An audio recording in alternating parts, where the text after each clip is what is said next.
thank you for speaking with us today. Thanks You've for got having an me. incredible story. Yeah, thank you. So you're a medical doctor from Yeah. the UK, Yeah, that's right. and you decided several years ago to leave your profession and travel around the world on a bike. Hmm. So that's a big story. Maybe you can tell us about it, the impetus.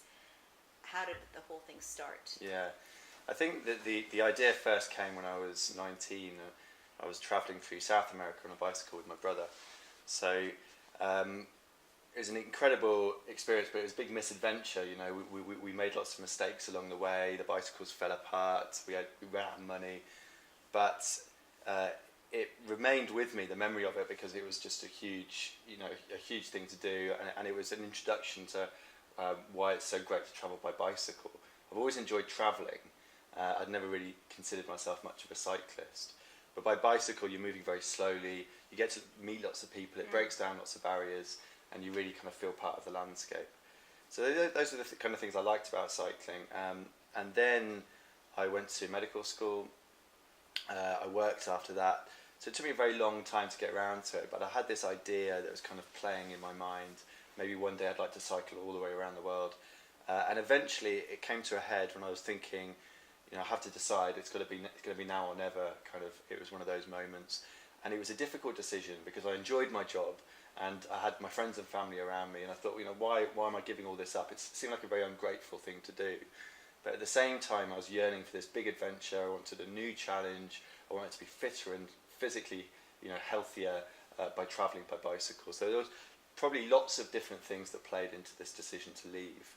I don't really have a simple answer of why I wanted to go. It's probably quite complicated. But I think the overriding reason, my best reason, was that I wanted an adventure. It was that was the big one, I think. Yeah. Was there anything that put you over the edge between wanting to do it and actually making the plans and moving forward? Looking back, I mean, I think it was as I said, it was a difficult decision. That I was, there was lots of weighing things up, and Sure. even got to the point of making lists. Kind of pros and cons. How am I going to decide, make this huge life-changing decision? I think the thing that did tip the balance was just that I was really keen to have an adventure, and I think I was inspired a bit by books I read. I read very dangerous books, dangerous for the fact that I might go off and do something crazy, and those were books by cyclists and explorers and adventurers.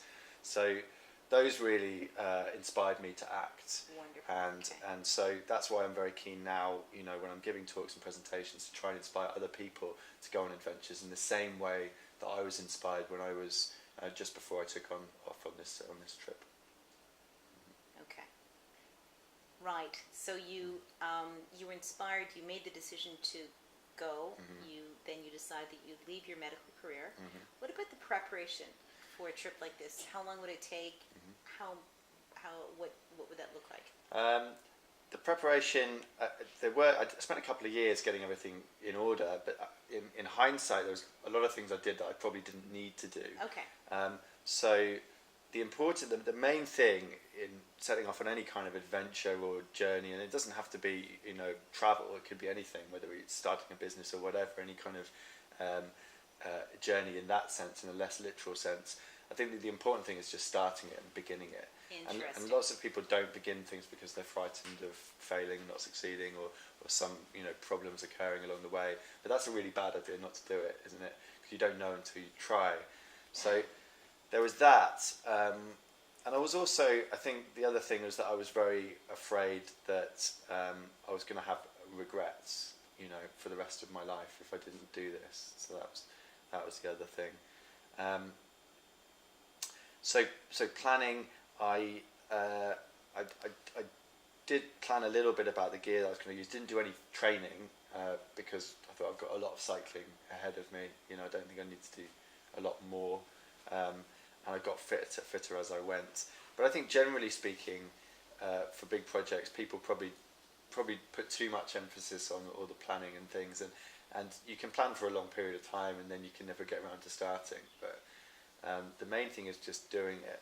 And people, since I've started this journey, I've met people who on bike rides with very minimal kit, or kit that's some people would say is substandard, but just I really like seeing people when they turn up and they've got like plastic tubs on the side of their bicycle instead of panniers, because it really speaks to me of someone who actually recognised the most important thing, and that was just doing it and not worrying about all these little logistical problems. So you can do things on a very small budget with little preparation and with just the bare minimum of gear.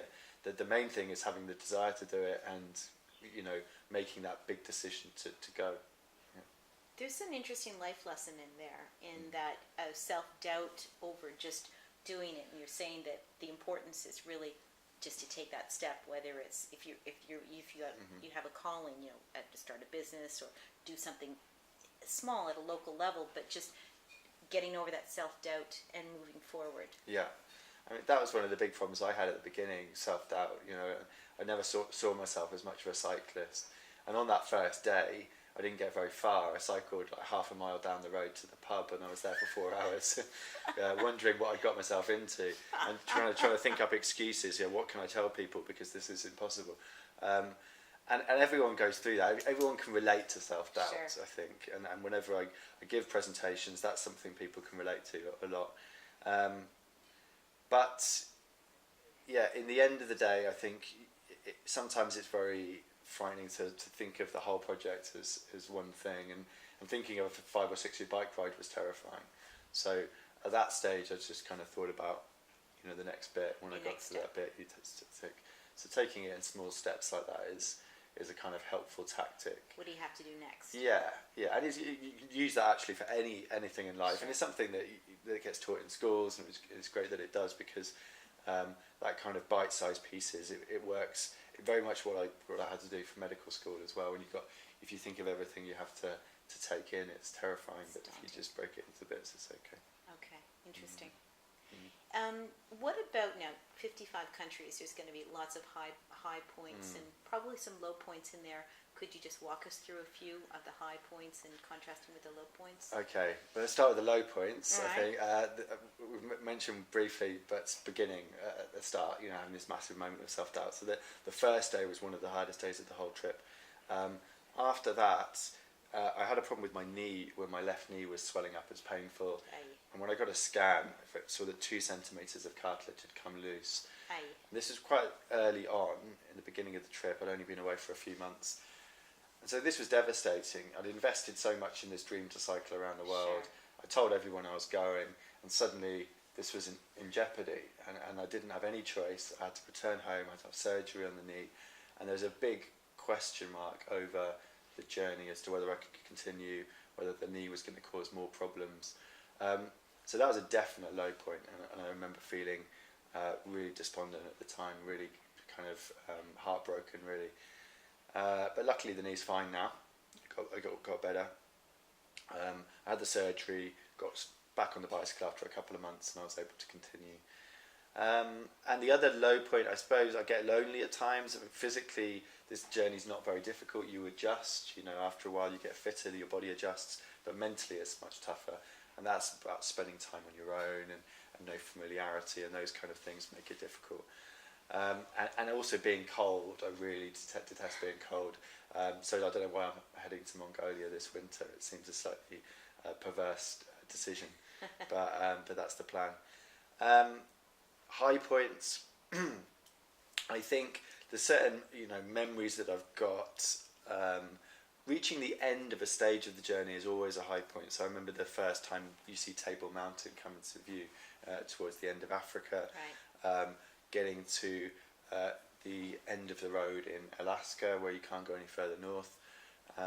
So those moments were kind of seemed very important at the time.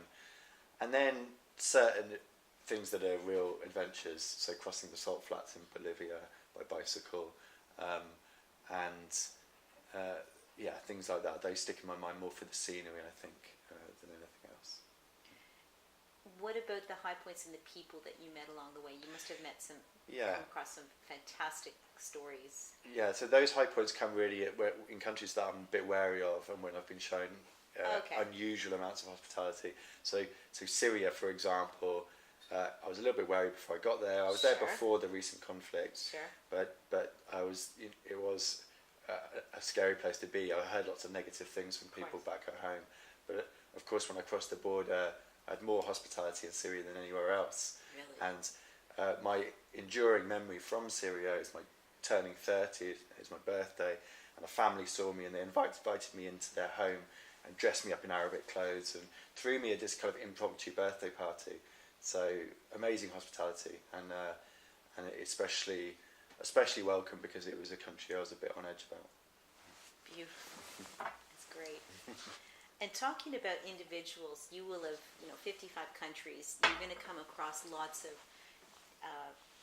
you will have apprehended lots of different cultural stereotypes, and then you will have confronted them. So, Yeah. what is the cultural stereotypes that you can read in books or acquire through the media?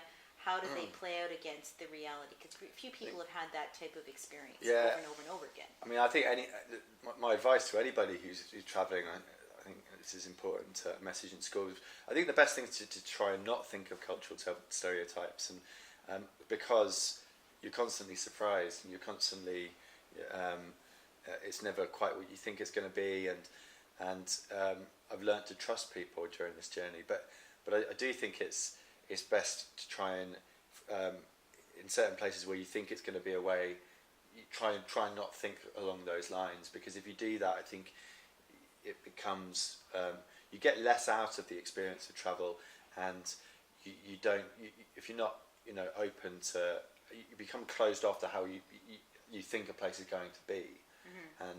And then sometimes it is like that because you've closed that off. You haven't kind of opened your mind to what it could be like.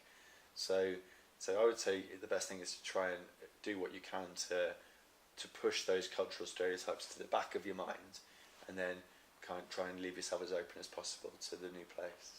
When we were chatting earlier, you mentioned something that was really interesting when you were saying that, well, when you got to France, they were saying, well, watch out for the Italians, and the Italians said, well, look out for the Greeks, and then you got into, and that was sort of an interesting in that it was always the next person down the line to watch out for, but yet when you arrived there, you didn't see that at all. No, that's right, and it's kind of human nature, I think, to be a little bit paranoid about your neighbour. So that's right.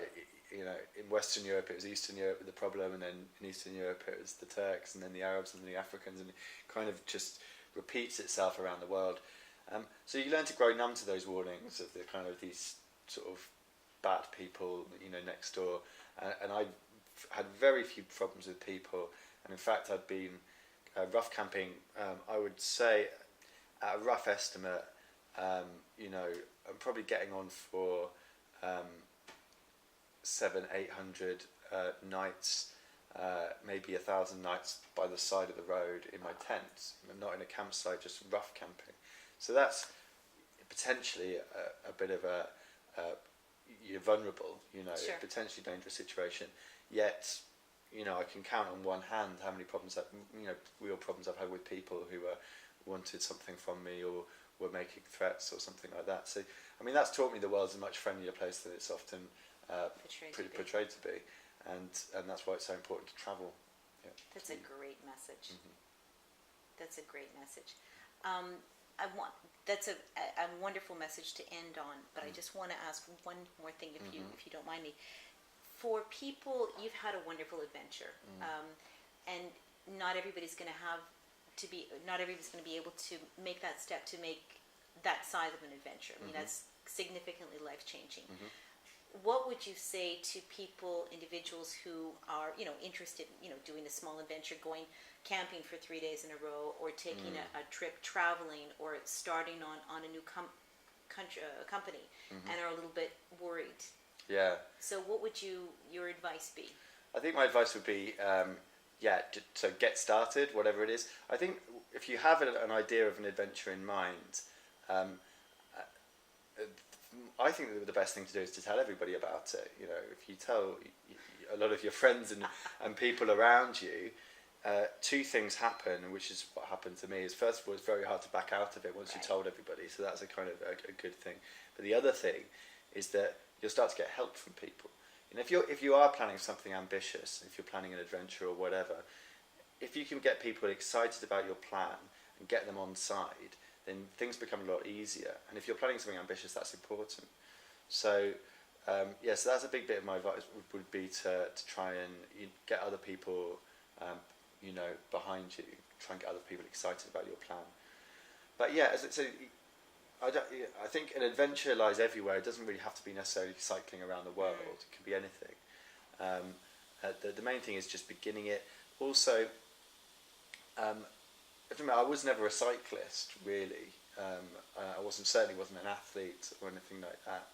So even though this is a big adventure, really, it didn't start off a big adventure. It started off with one day on a bicycle, and then another day on a bicycle, and then another day on the bicycle. And it's just really a sequence of days on bicycles that have turned it into cycling around the world. I mean, that's all it is. It's not. So it's a big adventure, but it's just that's all.